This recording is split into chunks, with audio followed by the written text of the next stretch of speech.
Hello အားလုံးပဲမင်္ဂလာပါကျွန်တော်နာမည်ကတော့ Lawrence ပါဒီနေ့ကျွန်တော်ဝင်ပြချင်တဲ့အကြောင်းအရာကတော့ boundary ဆိုတဲ့စကားလုံးနဲ့ဆက်နွယ်ပြီးတော့ညှိပါလေ boundary ဆိုတာကကျွန်တော်တို့ဘဝမှာထားဖို့အတလားပေါ့ဆိုတော့တခါတလေကျွန်တော်တို့ကစိတ်ပင်ပန်းလွမ်းနေတယ်လို့မျိုးအားအိမ်မရှိတော့လောက်အောင်တခါတလေကျွန်တော်တညလုံးတစ်ပါးတည်းရဲ့ပြဿနာတွေကိုနားထောင်ပြီးနေပြီမဲ့ကျွန်တော်တို့ရဲ့ပြဿနာတွေကျွန်တော်တို့ရဲ့အခက်ခဲကြတော့ဘယ်သူမှနားထောင်မပြီးတာနားထောင်ပြီးမဲ့လူတွေမရှိတာဒီလိုမျိုးတွေရှိနေတဲ့အပြင်စိတ်ထဲနှလုံးသားထဲကနေ no လို့ပြောဖို့လိုအပ်ပြီမဲ့ကျွန်တော်တို့ yes ဆိုပြီးတော့ဟုတ်ကဲ့ဆိုပြီးတော့ပြောလိုက်မိတာမျိုးတွေဒီလိုမျိုးတွေဒီမှာနားထောင်နေတဲ့လူတွေရဲ့ဘဝမှာလည်းကြုံဖူးနေတယ်ဆိုရင်တော့ဒီဗီဒီယိုကအခုနားထောင်နေတဲ့သူအတွက်ပါပါတယ်ပေါ့နော်အဆိုရိုးစကားကပါလဲဆိုတော့ English လိုကြတော့ don't set yourself on fire to keep other one မြန်မာလူကျွန်တော်တိုင်းရအတိတ်ပင်ပြန်ရမယ်ဆိုရင်တပားသူတွေနှွေးထွေးဖို့ကိုမီးမရှိပါနဲ့တဲ့ဆိုတော့ဒီကျွန်တော်တို့ဒီဆိုရိုးစကားလေးကနားထောင်ရတာကဟိုရိုးရိုးရှင်းရှင်းလေးဆိုပြီးမြဲအတိတ်ပင်ကတိတ်ကိုနဲ့ဆိုင်လို့ပါတယ်ဘာလို့နဲ့ဆိုင်တယ်လဲဆိုတော့တပားသူတွေကိုကျွန်တော်တို့ကအချိန်ပေးတယ်တပားသူတွေပျော်ရွှင်ဖို့တက်တာဖြစ်ဖို့ကျွန်တော်တို့ကကြိုးစားကြတယ်ဒီလိုမျိုးလုပ်တာကကျွန်တော်တို့ရဲ့ဘဝကိုလောင်ကျွမ်းအောင်ကျွန်တော်တို့လုပ်နေတယ်ဆိုတာကိုကျွန်တော်ဒီဆိုရိုးကနေတတိပေးနေတာဘယ်လိုမျိုးကိုဆိုလိုတာလဲဆိုတော့ကျွန်တော်တို့တစ်ခါတလေကျွန်တော်တို့ကိုယ်ပိုင်စိတ်ခံစားချက်တွေစိတ်အစီမပြေမှုတွေစိတ်ပီစီမှုတွေခံစားနေရတယ်ဒီလိုအနေထားမျိုးမှာတစုံတယောက်ကအော်ငါခက်ခဲဖြစ်နေတယ်ငါအစီမပြေဖြစ်နေတယ်ကုညီလာတောင်းတဲ့ခါမှာဆိုကျွန်တော်တို့ကဟုတ်ကဲ့ငါပေးလိုက်ပါမယ်ငါအဆင်ပြေပါနဲ့ဆိုပြီးတော့ကိုပြဿနာကိုလီယူရှုပြီးတော့တပါးသူဦးစားပေးပြီးတော့ကူညီပေးလိုက်တာ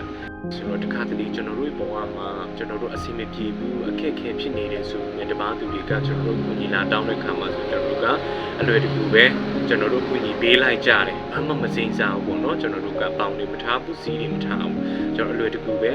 ဟုတ်ပြီခင်ဗျာကူညီလို့နေလို့ဆိုကျွန်တော်ကူပေးလိုက်မယ်ဆိုပြီးတော့အလွယ်တကူပဲစိမ့်စားပြီးတော့ပြောဆိုလိုက်ကြတယ်ပေါ့နော်ဒီအနေထားမျိုးမှာဆိုကျွန်တော်တို့ရဲ့ကိုယ်ပိုင်ကျမ်းမာရေးတွေကိုယ်ပိုင်စိတ်ကျမ်းမာရေးတွေကိုယ့်ရဲ့လူမှုရေးရာကိစ္စတွေဒါတွေကိုအဆုံးရှုံးခံပြီးတော့လီတူရှုပြီးတော့ကျွန်တော်တို့အကုန်လုံးလုပ်ပေးတဲ့အခါမှာဆိုကျွန်တော်တို့ရဲ့ကိုယ်ပိုင်ဘဝဆိုတာတွေကတဖြည်းဖြည်းပျောက်ဆုံးသွားတဲ့အနေအထားထိရောက်သွားနိုင်တယ်ဒါကကိုယ့်ဘဝကိုမီးထဲမှာမီးရှုပြီးတော့တပါးသူကိုကူညီလိုက်တာနဲ့အတူတူပဲဆိုတာကိုဖြစ်နေတယ်ဆိုတာကိုဒီဆိုစကားတွေကတတိပင်းနေခြင်းဖြစ်ပါတယ်ဒီလိုမျိုးတပါးသူတွေကိုကူညီပေးဖို့လမ်းပြပေးဖို့ဖေးမပေးဖို့ဆိုတာကမလိုအပ်ဘူးကျွန်တော်ပြောနေတာမဟုတ်ဘူးပေါ့နော်တခါအတက်ကြီးခိုင်းတာမျိုးလည်းမဟုတ်ဘူးပေါ့နော်ဘာလို့ဆိုလိုတာလဲဆိုတော့တကားလေးနဲ့တော့လေးရှိဖို့ဆိုလိုခြင်းဖြစ်တယ်ပေါ့ပြီးတော့တော့ကိုကျွန်တော်တို့လက်ထဲမှာကင်ထားဖို့အရေးကြီးရဲ့ဆိုတော့ကျွန်တော်အကူအညီတွေကကျွန်တော်တို့စီမှာတကားမရှိဘာမရှိဝင်လာမယ်ဆိုတော့ကျွန်တော်တို့ကဒီခက်ခဲတွေအားလုံးကိုကူညီဖြည့်ရှင်းဖို့လည်းမတက်နိုင်ဘူးเนาะဆိုတော့ကျွန်တော်တက်နိုင်တဲ့လောက်လေးနဲ့ကျွန်တော်တို့ကဘယ်ပိုင်းတော့ကူညီမယ်ဘယ်ပိုင်းတော့ကျွန်တော်တို့ကူညီနိုင်သေးဘူးဘယ်ဟာလေးတော့ဦးစားပေးပြီးတော့စသဖြင့်ကျွန်တော်တို့ကကိုယ့်ရဲ့တကားကိုလိုရင်လိုတယ်လို့အဖွင့်ပိတ်လုပ်ပြီးတော့ကျွန်တော်တို့ကအကူအညီပေးမယ်ဆိုရင်ဒီအကူအညီပေးမှုကပို့ပြီးတော့လည်းထိရောက်မယ်အကူအညီရယူတဲ့သူတွေအတွက်ကလည်းပို့ပြီးတော့အကျိုးရှိမယ်ဆိုတော့ကျွန်တော်အနေနဲ့ယုံကြည်လို့ဒီတကားလေးတစ်ချက်ထားဖို့ကျွန်တော်အကြံပြုရခြင်းဖြစ်ပါတယ်ဒါကြောင့်ကျွန်တော်တို့အခြေအနေတစ်ခုမှာကျွန်တော်တို့ကိုတောင်းဆိုလာတဲ့အရာတွေကကျွန်တော်တို့မလုံနိုင်ဘူးလုံနိုင်တဲ့အင်အားမရှိဘူးလို့ဆိုတာကိုကျွန်တော်တို့ကိုသိတဲ့အချိန်မှာဆိုရင်ကျွန်တော်တို့က no ဆိုလို့ပြောလိုက်ပါ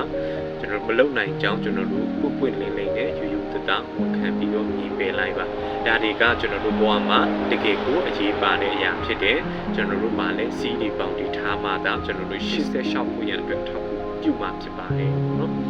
ဆိုတော့မမေ့ပါနဲ့တပားသူတွေကိုနှွေးထွေးမှုပေးဖို့အတွက်ကိုအလောင်းကျွမ်းခံပြီးတော့ဒီမရှုလိုက်ပါနဲ့ဆိုတာကိုကျွန်တော်ဒီကနေ့ဝင်မြပြီးလိုက်ချင်ပါတယ်အားလုံးကိုကျေးဇူးတင်ပါတယ်